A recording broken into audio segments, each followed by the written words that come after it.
Good morning student, class 11th chemistry. Myself Ritesh Singh. Class 11th chemistry में हमने आपको previous lecture में vapour pressure के बारे में पढ़ाया था, जिसमें प्रॉपर्टी ऑफ लिक्विड के बारे में हम डिस्कस कर रहे थे। ठीक है, आज हमारा नेक्स्ट टॉपिक है boiling and surface tension and viscosity. Okay, तो बॉइलिंग क्या होता है? The process in which the vapour pressure of liquid becomes equal to the atmospheric pressure is known as boiling. मतलब बॉइलिंग क्या होता है? ऐसा प्रोसेस जब जो वेपर बन रहा हो और जो एटमॉस्फेयर उसके कारण जो प्रेशर लग रहा होगा और जो एटमॉस्फेरिक प्रेशर होगा, दोनों जब इक्वल हो जाए तो उस स्टेज को हम क्या कहते हैं? बॉइलिंग। जैसे अगर ये कंटेनर है, कंटेनर में मैंने पानी भर दिया क्लोज सरफेस में, जब हीट दिया तो क्या होगा? वेपर बनने लगेगा। वेपर बनने के कारण क्या होगा? यहाँ पे वेपर प्रेशर क्रिएट होगा और ऊपर से एटीएम मतलब एटमॉस्फेरिक प्रेशर भी क्रिएट हो रहा है। जब दोनों इक्वल हो जाएं तो उसे हम क्या कहते हैं? बॉइलिंग। या बॉइलिंग क्या होता है? Change of liquid into vapour phase. और बॉइलिंग पॉइंट क्या होता है? एक पूछता है बॉइलिंग पॉइंट। बॉइलिंग पॉइंट क्या होता है? जिस टेम्परेचर पे ये वेपर प्रेशर एटमॉस्फेरिक प्रेशर के इक्वल होता है उसे कहते हैं boiling point. The temperature at which vapor pressure is equal to atmospheric pressure is called boiling point of liquid। ठीक है, तो नॉर्मल बॉइलिंग पॉइंट कितना होता है? 1 atm प्रेशर पे 100 डिग्री सेल्सियस वाटर का, और स्टैंडर्ड बॉइलिंग पॉइंट का जो प्रेशर होता है 1 बार। ठीक है, तो नॉर्मल बॉइलिंग पॉइंट पे 1 atm प्रेशर पे जो वाटर का होता है बॉइलिंग पॉइंट वो होता है 100 डिग्री सेल्सियस। वहीं स्टैंडर्ड बॉइलिंग पॉइंट पे 1 बार पे 99.6 डिग्री सेल्सियस। तो 1 atm is greater than 1 bar. 1 bar is equal to 0.986। जैसे जैसे प्रेशर एटमॉस्फेरिक प्रेशर घटता जाएगा वैसे वैसे बॉइलिंग पॉइंट भी क्या होता जाएगा? घटता जाएगा, क्योंकि एटमॉस्फेरिक प्रेशर घटा तो जैसे ही तुरंत वेपर प्रेशर बराबर हो जाएगा, और बॉइलिंग पॉइंट ज़्यादा होगा तो उसको वेपर प्रेशर बढ़ाने में भी टाइम लगेगा। सरफेस एरिया सरफेस टेंशन क्या होता है? The surface of each liquid behave like stretch membrane due to unbalance force. This property is called surface tension of liquid. ठीक है, तो सरफेस टेंशन क्या होता है? यहाँ पे प्रॉपर्टी दिया है। सरफेस टेंशन क्या होता है? The surface of each liquid behaves like a stretch membrane due to unbalance force.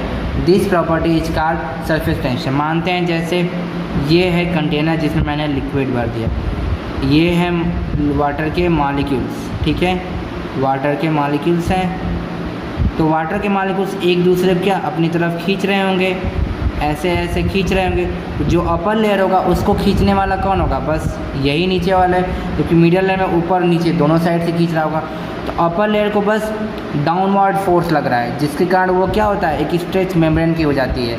तो यही जो स्ट्रेच मेम्ब्रेन होता है, जो फोर्स लगता है, उसे कहते हैं सरफेस टेंशन। क्या कहते हैं? सरफेस टेंशन के नाम से जानते हैं हम। ठीक है, नेक्स्ट टॉप इसमें है एक्सप्लेनेशन। जैसे यही का मैंने यहाँ पे फिगर बनाया है, यहाँ पे रहेगा इसको ऑल डायरेक्शन से फोर्स मिलेगा तो नॉट रिजल्टेंट फोर्स क्या हो जाएगा? 0। जबकि इसको क्या हुआ? ऑल डायरेक्शन से नहीं मिला तो ये कैंसिल हो जाएगा, बट ये तीनों कैंसिल नहीं हो पाएगा। तो ईयर क्या हो जाएगा? डाउनवर्ड फोर्स लग जाएगा। तो unbalance force on the surface of liquid is called surface tension. अब क्या क्या फैक्टर अफेक्ट करते हैं जो सरफेस टेंशन को? पहला टेम्परेचर। तो जैसे जैसे टेम्परेचर बढ़ेगा वैसे वैसे सरफेस टेंशन भी घटता जाएगा, क्योंकि पार्टिकल्स के बीच का डिस्टेंस बढ़ जाएगा तो सरफेस टेंशन आराम से घट जाएगा, इसमें कोई दिक्कत नहीं होगी। नेक्स्ट होता है nature of liquid. Nature of liquid मतलब जो भी इंटरमॉलिक्यूलर फोर्स जितना ज़्यादा होगा उतना ही ज़्यादा है सरफेस टेंशन। मतलब इसका फोर्स जितना ज़्यादा होगा उतना ही ज़्यादा वो एक स्ट्रेच मेम्ब्रेन की तरह दिखेगा, उसका सरफेस टेंशन उतना ही ज़्यादा होगा। ठीक है, नेक्स्ट हमारा है विस्कोसिटी। तो विस्कोसिटी क्या होता है? Viscosity of liquid is defined at is internal resistant to flow. मतलब किसी लिक्विड का फ्लो करना, लिक्विड की प्रॉपर्टी होती है फ्लो करना, तो जो इंटरनल रेसिस्टेंस होता है जो फ्लो को रोकता है, उस प्रॉपर्टी लिक्विड की प्रॉपर्टी को हम क्या कहते हैं? विस्कोसिटी। क्या कहते हैं? विस्कोसिटी। ठीक है, तो विस्कोसिटी क्या होगी? जितना अधिक रेसिस्टेंस होगा या जितना अधिक फ्रिक्शनल फोर्स होगा, इसे हम कह सकते हैं फ्रिक्शनल फोर्स या इंटरनल फ्रिक्शनल फोर्स जितना ज़्यादा होगा उतना ही उसकी विस्कोसिटी ज़्यादा होगी। अब विस्कोसिटी जितनी ज़्यादा उसकी फ्लो करने की कैपेसिटी भी क्या होगी, कम होगी।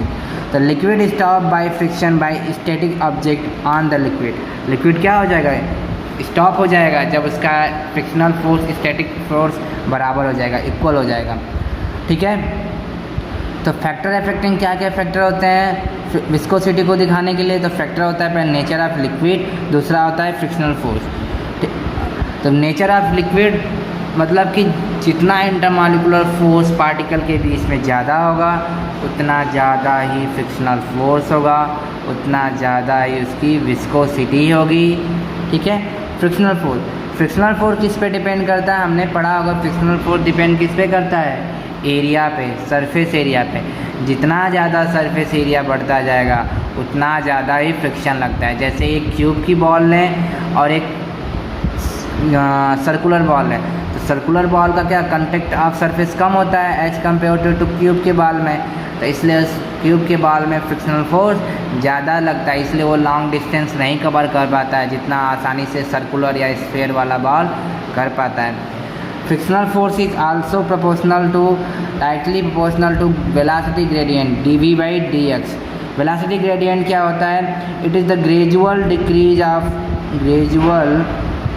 Decrease a gradual change of velocity from one layer to another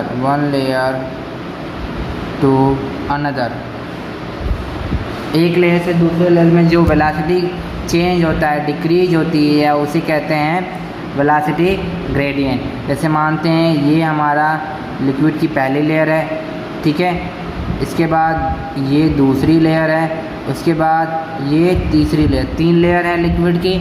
तो इसका वेलोसिटी dv मान लेते हैं, तो इसका velocity dv minus plus x, इसकी dv माइनस एक्स। क्यों? अब ये जो बीच वाला है वो क्या करेगा, उसका dv मैंने माना है, तो क्या करेगा, ऊपर वाला जो होगा उस पर फ्रिक्शनल बस नीचे से लग रहा होगा तो आसानी से ये फ्लोट कर पाएगा, तो इसकी स्पीड थोड़ी ज़्यादा होगी। इसका क्या होगा, नीचे है तो नीचे भी बॉडी से कांटेक्ट होगा तो यहाँ फ्रिक्शनल फोर्स ज़्यादा होगा, इसकी वेलोसिटी क्या हो जाएगी, कम हो जाएगी। तो यही क्या होता है, फ्लो करना। तो इसे कहते हैं लेमिनर फ्लो। क्या कहते हैं? लेमिनर फ्लो के नाम से भी जानते हैं। जो फ्लो ऑफ लिक्विड लेयर होता है, वन के ऊपर दूसरा, दूसरे के ऊपर तीसरा, वो क्या होता है, लेमिनर फ्लो। ठीक है, तो हमने पढ़ा क्या यहाँ पे कि F into a directly proportional to area और F directly proportional to dv by dx। ठीक है, तो नेक्स्ट है F डायरेक्टली प्रोपोर्शनल टू क्या हो जाएगा, a dv बाई dx। तो प्रोपोर्शनल को हटाने के लिए क्या हो, प्रोपोर्शनली कांस्टेंट लगाना पड़ता है, जिसे कहते हैं ये, इसे कहते हैं एटा। इसको क्या कहते हैं, एटा पढ़ते हैं। क्या पढ़ते हैं, एटा। एटा is the coefficient of viscosity. तो एटा इजकल टू क्या होगा, कोफिशिएंट ऑफ विस्कोसिटी। तो अगर हम एटा इजकल टू लिखे तो क्या होगा, F इंटू dx बटा के AVD ये होगा।